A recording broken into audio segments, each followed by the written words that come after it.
Hi. I know most of you are used to seeing me in my studio setting, but here I am in my backyard, and you may be too at this point. Debbie and I thought it might be nice to introduce a little different method, and that's the ring, in this case rattan from Taiwan. It could be a belt, a looped belt. It can be the kind of ring you get from a sports store, which is generally plastic. Doesn't matter as long as it's not so easy. You don't want to crush it on the first day. The motions with it start very obvious. It's highly tactile, and it really does feel like someone else's arms. Once you get some kind of sense of the angles and the rotation. But remember, the nice thing about this is every move is seen at one point or another in some kind of rotation. For instance, one I'm asked the most about, the single move I'm asked most about, is the flower move.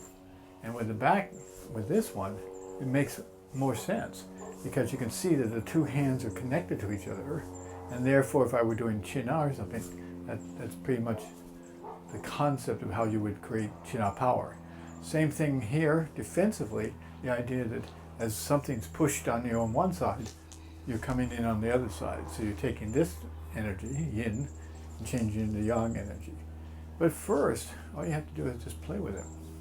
Here's a flat horizontal one, like a clock. You can also have it going toward or away from you directly. Good. You can work from the center outward. Now in this case, it looks like I'm just doing a circle, but actually what I'm doing is trying to pull on both hands outward, and that double vector creates a feeling that it's hard to duplicate without either this or a partner. Let's go back to this one for a second. It can be made into a, it can be brought in alignment to different parts of the body. Again, we can do it this way, do it reverse too.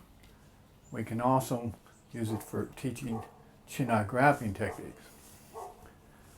It's just endless. You're going to obsess, and that's the idea, to obsess on this and really explore it because it's worth the time.